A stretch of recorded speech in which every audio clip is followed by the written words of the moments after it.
Shalom semuanya, perkenalkan nama saya Helen Rutsova, NIM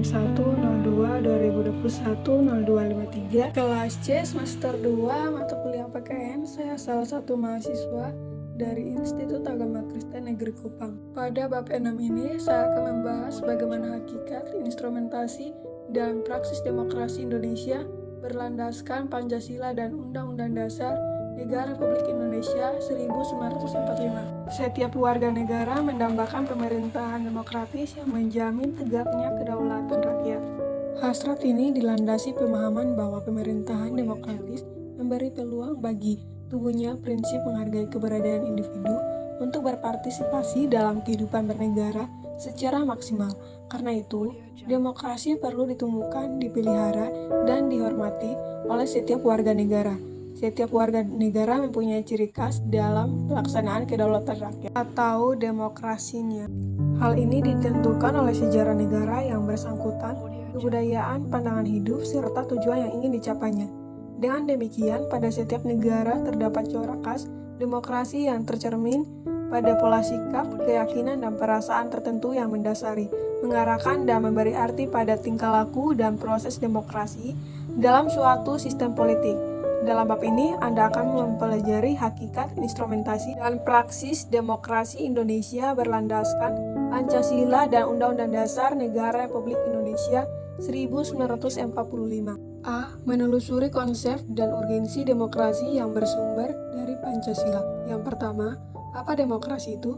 Secara etimologis, demokrasi berasal dari bahasa Yunani kuno, yakni demos dan kratein. Dari kutipan pengertian tersebut, tampak bahwa kata demokrasi merujuk kepada konsep kehidupan negara atau masyarakat di mana warga negara dewasa turut berpartisipasi dalam pemerintahan melalui wakilnya yang dipilih.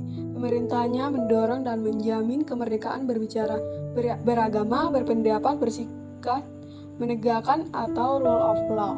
Adanya pemerintahan mayoritas yang menghormati hak-hak kelompok minoritas dan masyarakat yang warga negaranya saling memberi perlakuan yang sama.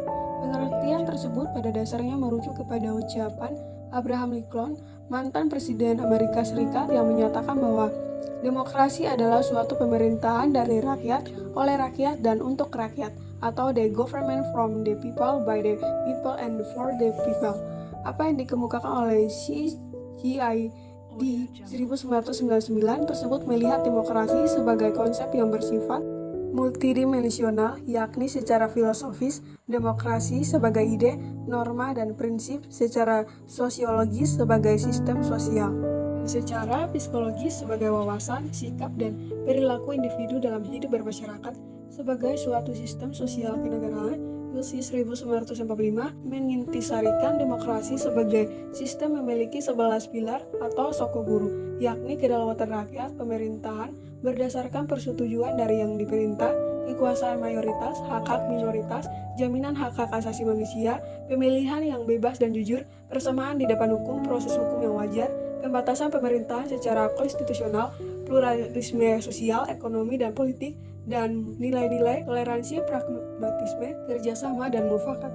Di lain pihak, Sanusi 2006 mengidentifikasi adanya 10 pilar demokrasi konstitusional menurut Undang-Undang Dasar 1945, yakni demokrasi yang berketuhanan yang Maha Esa, demokrasi dengan kecerdasan, demokrasi yang berkedaulatan rakyat, demokrasi dengan rule of law, demokrasi dengan pembagian kekuasaan negara, demokrasi dengan hak asasi manusia, demokrasi dengan pengadilan yang merdeka, demokrasi dengan otonomi daerah, demokrasi dengan kemakmuran, dan demokrasi yang berkeadilan sosial. Yang kedua, 3 tradisi pemikiran politik demokrasi.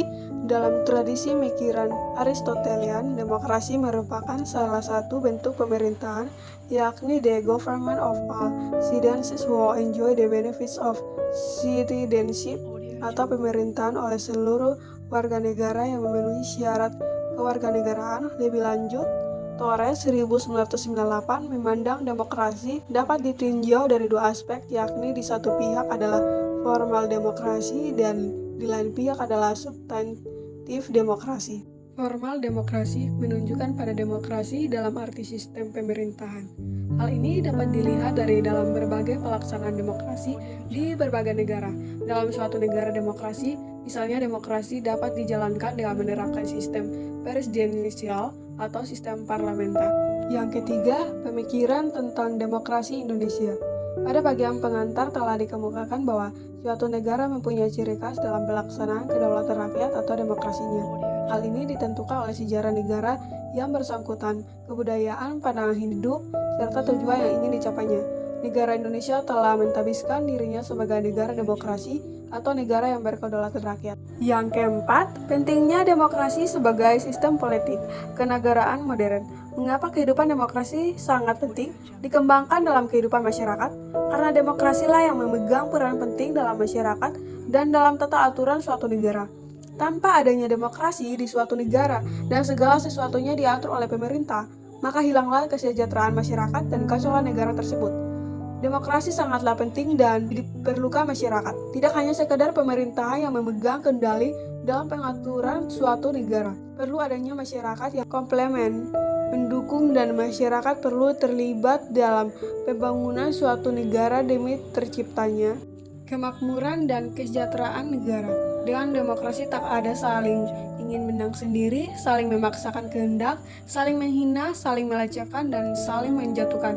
Yang ada saling menghargai, saling menghormati, saling mengerti, saling menerima pendapat orang lain, saling lapang dada, saling tenggang rasa, dan kehidupan yang nyaman pasti akan tercipta. B. Menanya alasan mengapa diperlukan demokrasi yang bersumber dari Pancasila. Terjadinya krisis partisipasi politik rakyat disebabkan karena tidak adanya peluang untuk berpartisipasi atau karena terbatasnya kemampuan untuk berpartisipasi dalam politik.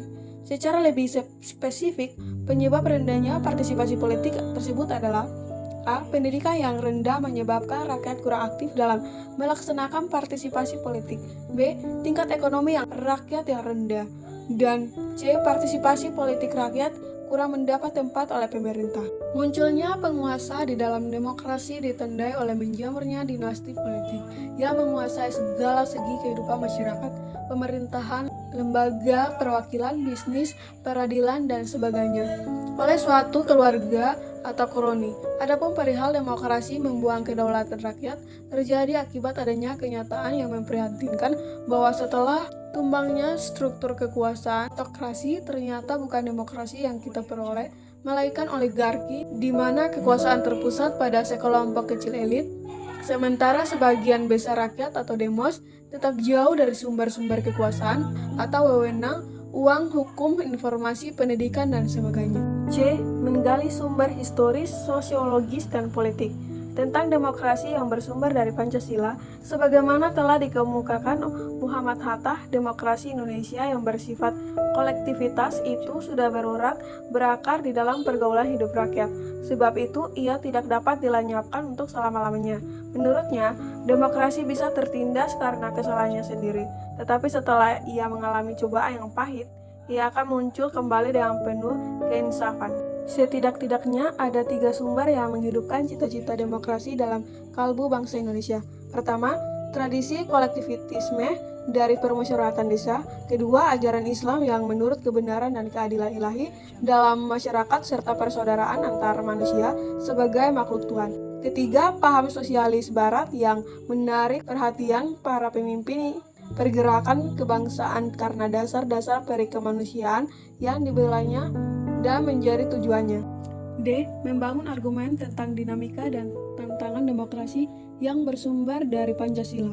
Sepanjang sejarah Indonesia pernah mengalami dinamika ketatanegaraan seiring dengan berubahnya konstitusi yang dimulai sejak berlakunya Undang-Undang Dasar 1945, Konstitusi RI 1949, Undang-Undang 1950, kembalinya Undang-Undang Dasar 1945, 2, dan akhirnya kita telah berhasil mengamandemen Undang-Undang Dasar 1945 sebanyak 4 kali. Ihwal postur demokrasi kita dewasa ini dapat kita amati dari fungsi dan peran lembaga permusyawaratan dan perwakilan rakyat menurut Undang-Undang Dasar Negara Republik Indonesia tahun 1945, yakni Majelis Permusyawaratan Rakyat, MPR, Dewan Perwakilan Rakyat, DPR, dan Dewan Perwakilan Daerah, DPD. 1. Majelis Permusyawaratan Rakyat. Amandemen Undang-Undang Dasar 1945 dilakukan pula terhadap ketentuan tentang lembaga permusyawaratan rakyat, yakni MPR.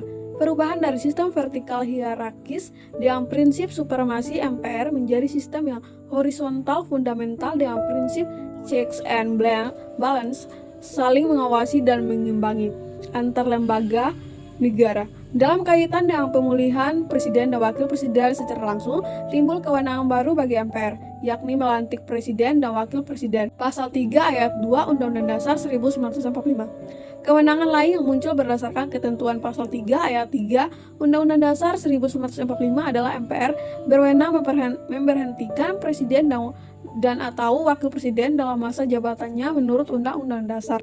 2. Dewan Perwakilan Rakyat. Dalam upaya mempertegas pembagian kekuasaan dan menerapkan prinsip saling mengawasi dan mengimbangi yang lebih ketat dan transparan, maka ketentuan mengenai DPR dilakukan perubahan. Menurut ketentuan pasal 20A ayat 1 Undang-Undang Dasar 1945, fungsi DPR ada 3, yaitu fungsi legislasi, fungsi anggaran, dan fungsi pengawasan. Mari kita pahami ketiga fungsi tersebut. Yang pertama, fungsi legislasi adalah fungsi membentuk undang-undang yang dibahas dengan presiden untuk mendapat persetujuan bersama. Yang kedua, fungsi anggaran adalah fungsi menyusun dan menetapkan anggaran pendapatan dan belanja negara bersama presiden dengan memperhatikan pertimbangan DPD. Ketiga, fungsi pengawasan adalah fungsi melakukan pengawasan terhadap pelaksanaan Undang-Undang Dasar Negara Republik Indonesia tahun 1945, Undang-Undang dan peraturan pelaksanaannya. Di samping DPR, anggota DPR juga mempunyai hak tertentu. Hak-hak anggota DPR tersebut adalah mengajukan rancangan undang-undang, mengajukan pertanyaan, menyampaikan usul dan pendapat, memilih dan dipilih, membela diri, imunitas, dan protokoler, keuangan, dan administratif. 3. Dewan Perwakilan Daerah. Dua pasal yaitu pasal 22C dengan 4 ayat dan pasal 22D dengan 4 ayat. Perhatikan rumusan selengkapnya berikut ini. Pasal 22C. 1. Anggota Dewan Perwakilan Daerah dipilih dari setiap provinsi melalui pemilihan umum.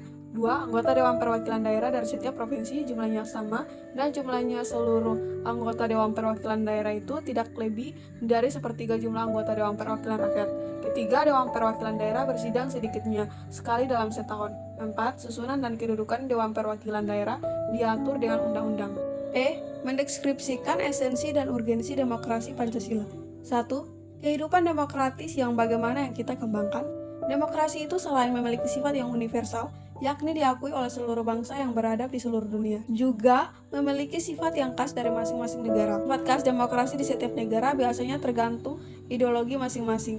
Demokrasi kita pun selain memiliki sifat yang universal, juga memiliki sifat khas sesuai dengan budaya bangsa Indonesia yang berdasarkan Pancasila. Sebagai demokrasi yang berakar pada budaya bangsa, kehidupan demokratis yang kita kembangkan harus mengacu pada landasan adil dan landasan konstitusional Undang-Undang Dasar Negara Republik Indonesia tahun 1945. 2. Mengapa kehidupan yang demokratis itu penting?